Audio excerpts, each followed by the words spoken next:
So I'm joined this afternoon by Matt Prosser, who, yes, some of you may recognise the name and some of you will recognise the face, but I thought it would be useful for Matt's benefit as much as anything else, just to say, well, why have I reached out to Matt and when did I first come into contact with him? Now, Matt, you're not going to know this story. Okay. I was at a place not too far away from you now, a food fair in Poundbury. Okay. A few years ago, helping a friend who'd set up a stall there. And I was sat chatting away, and I noticed there was an audible change, and I didn't know what it was. Something, we're outside at this point, had changed, and I turned to my friend. I said, "Well, what's going on?" He said, "Well, it's that guy." I said, "Well, who's that guy?" And he says, "Well, that's Matt Prosser. He's the person who does this, he does that, he works there, he does these sorts of things." And I said, "Well, look, I've never heard of him, but I'm really interested that the impact that he is having." The behavior of people around him is changing, and he hasn't asked them to do that. They've chosen to do that, and that really intrigued me. So it's that almost idea of people leaning in to follow somebody without being asked to do it. So hopefully that comes across from the right angle and doesn't appear too perverse, Matt. and me struggling to remember this time in the story from not too far away from where we are, and thinking, blimey, I didn't notice that. I'm going to have to be slightly more self-aware. But yeah, okay. Well, it's the idea. We all cast shadows, don't we? So we don't all recognise necessarily what impact that has on other people. But to me, that's a vivid memory. It was the first time that our paths crossed, even if you didn't necessarily recognise it at the time. So as I was saying earlier on, Matt, I'm sort of nearing the end of completing my MBA, and what I'd really like to do is have a talk through a few concepts with you. And this isn't so much about testing you on your understanding of theory.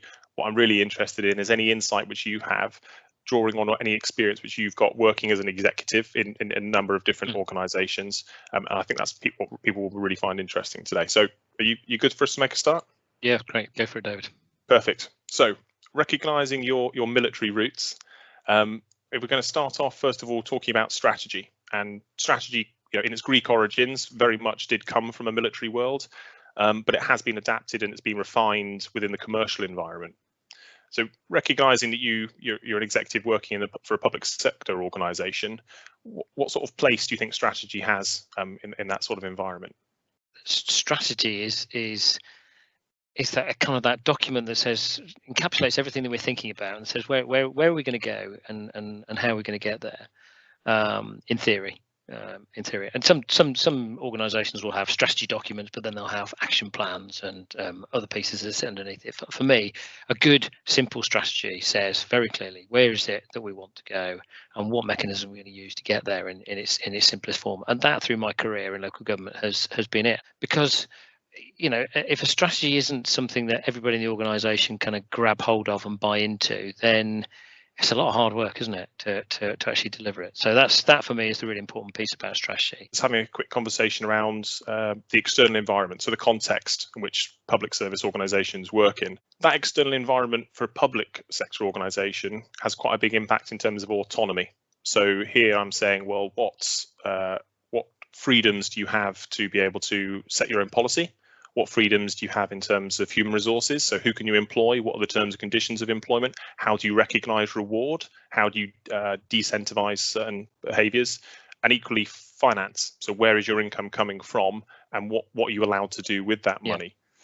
So how do you see the external environment influencing what strategic options you have as an executive? Well, they're significant, aren't they, in one sense? And you've just covered off some of the most important ones around, people, resources, legislation, and but we do have some fairly far-reaching legislation within local government. The Power Competency Act, Local Government Act 2000. Do anything that within reason that is legal. But you're absolutely right. There are some other things that perhaps isn't so much about legislation; is more about perception. Actually, you wouldn't necessarily expect your local council to be becoming a provider of solar farms. But equally, you might suggest to me, I don't know why the local council does this, but there are very either historic contexts or there are local contexts where we've gone off and diversified to do something because we have seen a gap in the market, or we've seen the ability that we can de-risk something and deliver it that the private sector can't necessarily. But it should always come back to, are we delivering for those residents, communities, businesses? To whom, as I like the expression that I've come across this year, which a lawyer uses, is to whom we have a duty. So to whom we have a duty is for me is the 378,000 residents of Dorset Council. So I think you're sort of alluding to accountability here, aren't you? So this is who are we accountable to, and for what, and for what. And yep. Some of that is binary. It's written down. It's in black and white. It's argued in case law. Whereas for others, it's the public perception of what an organisation is, what it stands for, what it does, how it does it, and why it does it. I suppose is the final one. So you touched upon another point there, which I thought was quite interesting around the relationship between public sector organisations and the private sector. So some people might argue that actually the public services only fill gaps that aren't filled by the private sector. So this might not be filled because they're not able to, or because they don't want to. Where some executives would counter that by saying, actually, as a public sector organisation, specifically looking within local government, you've got quite a lot of influence. You can actually shape that market. So you're not reacting to it. You actually have the ability to set the rules of the game for others to play rather than be dictated to by them. So how do you view that dynamic? Well, I think that's an important point. I mean, you're absolutely right. We can sometimes move into markets that others won't necessarily move into. But it's interesting, isn't it? Because there are some things that we do because we've always done them as history. There are some areas where we deliver things that the private sector delivers at the same time. Let's take a live example. Let's take a piece of real estate that sits next to a fantastic piece of marina space that we've got.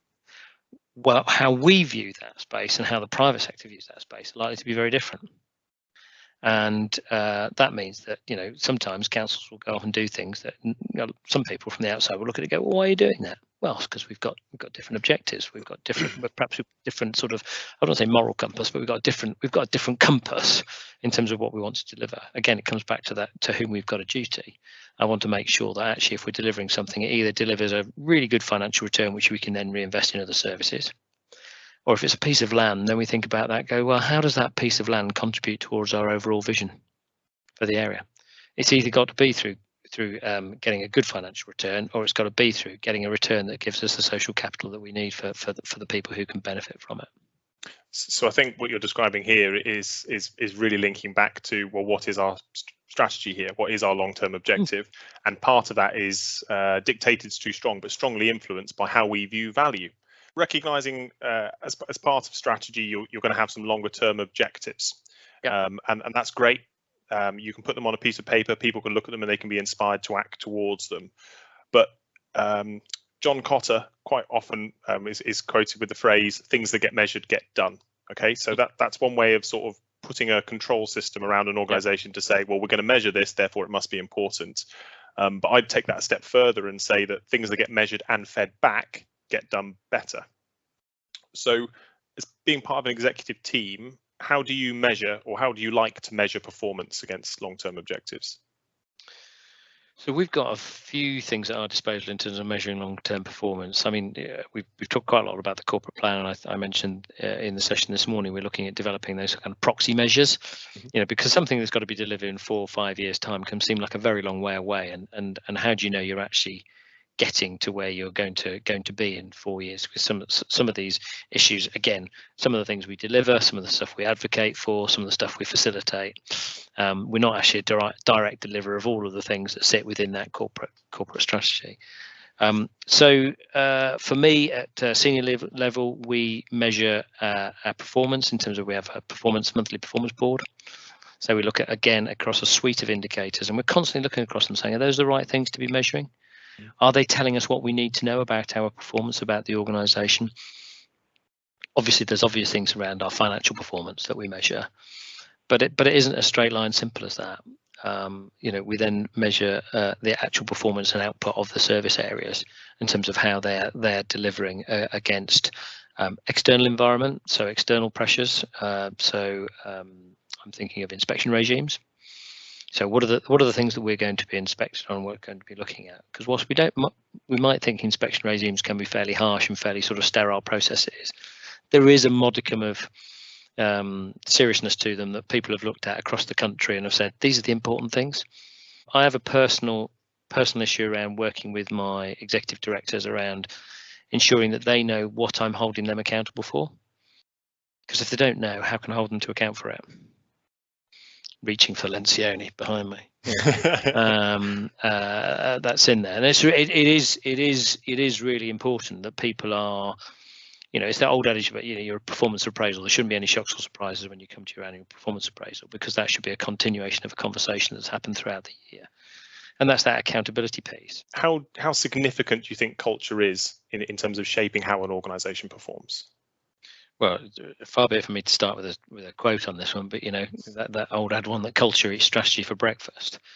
I say it to the organisation: if we don't have the right culture, then we can have all the strategies that we want, but we won't deliver them effectively, because we're competing. There'll be competition within the organisation. You've just talked about behaviours, negative and positive, and so for me, the culture of the organisation, taken as the simplest, the way we get things done around here, or the way we do things around here, is incredibly important. And it was the piece that probably was the largest focus of my attention moving into the new organisation. So I spent a bit of time studying other organisations that have been through a similar journey to us, to see where they come along that cultural journey. And it's fair to say I was quite shocked about how little of the journey that they had delivered in a significant number of years. And I've made a very clear pact with myself that actually, we need to have a one team Dorset culture, and we need to feel that we've got to a significant milestone with that within the first 5 years of the new organisation. I said 5 years because it is a slow journey, but there are organisations that I've spoken to and seen who are 9, 10, 11, 12 years into their journey, and you can still see how they were made up from their predecessor parts.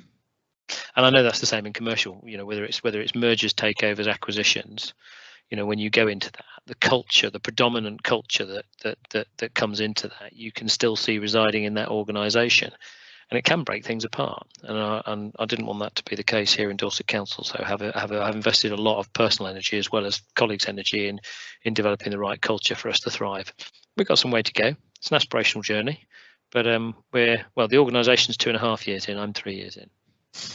So actually, I think we'll agree on this point. Culture can actually create a competitive advantage, because if you have a culture of an organisation which allows you to turn resources, inputs, stuff into this value, this legacy we're talking about, if you have the culture that allows that to happen, then that can be transformational. Now, harking back to our question earlier, when we're saying, well, we've got an organisation here that provides 450 different services.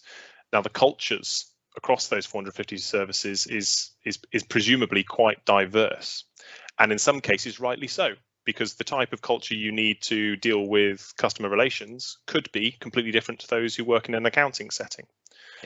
So a challenge that I definitely don't have an answer for.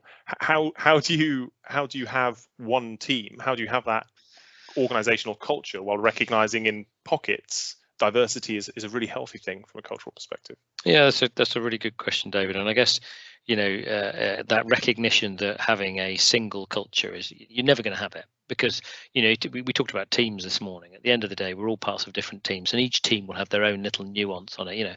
From us, who makes the tea, who doesn't make the tea, through to how do we celebrate birthdays, how don't we celebrate birthdays, all of those little, the cultural artifacts of the organisation. So at my level, at one level, I'm looking at what are the general cultural pieces that I need the organisation to have consistently, and so we've embodied those within our behaviours.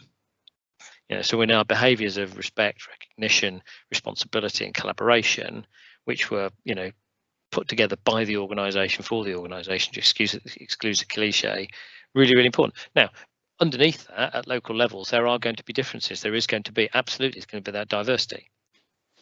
Okay, so let's expand this a little bit further, because I like the challenges coming. No, I like what you're saying here. I like what you're saying here. So, strategy traditionally, let's go back in time 100 years. Strategy was, let's be honest, the man at the top, who would come up with a plan and dictate it, and it would cascade down a lovely Christmas tree to the minions at the bottom who would be challenged with actually implementing this. Now, if we're working for a modern organisation with modern digital leadership, then I think what you're describing to me here is almost distributed leadership throughout the organization. So actually your role as chief executive, you don't need to know the nuance. You don't need to know the intimate detail. What you need to do is to trust other leaders within the organization who are responsible for that unit, responsible for that culture, responsible for that structure, responsible for that strategy, and actually give them the empowerment, the autonomy, the accountability to implement it. You know, leadership isn't given to you by a title. You know, there are plenty of leaders in our organization. You know, the go-to person, you know, in the department that everybody listens to, they exert leadership. So actually, if we can distribute that leadership consistently through the organization, even those who don't have a direct line management in the classic, you know, as you said, the Christmas tree period, can actually deliver on behalf of the organisation, support what we're trying to do. You know, you maybe heard me talk about the leadership Fleas, management Flies. It's a little leadership tome and book, and you know, the basic principle: put a bunch of fleas in a glass box, and you know, you leave the box there for a week. You take the box away, and afterwards, the fleas actually jump within the space and the confines of where the box was, because they've learned within a week that actually, if they leap too high or they go too wide, it hurts. And we do that to our organisations. If we don't have an empowered culture and a distributed leadership model, our organisations will do you know what? I've hit my head on that ceiling once because I put my hand up and it hurt. So I've decided I'm not going to do it again. And so we almost have to go over the top as an organisation to actually remove that and demonstrate that that's removed, even to the point at which we allow colleagues to do some things that go wrong and learn from that getting it wrong. I used to know of within predecessor organisations of people constantly looking for, you know, sign-off, authority, pushing things up. Now, I don't like that. I don't like that part of the energy, because pushing things up speaks of an old traditional hierarchy that you just alluded to. I rather think about pushing things out. I don't even like the expression pushing things down, because again, that just, you know, supports the previous hierarchy that goes from the top. So somehow I sit at the top, you know, and actually I want to talk about pushing things out as close to the customer as possible, so that when people come into contact with an officer of Dorset Council, wherever that is, actually they feel that they can resolve their issue. There we go. I think that sounds like a nice point to sort of draw the conversation to an end. And you're right, that distributed leadership model means that hopefully Dorset Council, the organisation you work for, has 4,500 people who also leave those ripples as they walk through a food market in Poundbury. So it's not so much about just what you say or what you write down. This is what you do. This is the actions. This is role modelling. And quite rightly, as a leader, it's got nothing to do with your job title. So thank you very much for your time, Matt. I really appreciate it. And I'm really confident that people who'll be listening to this can take away a few of their own insights that hopefully they can weave into their everyday practice. So thank you. Thanks, David.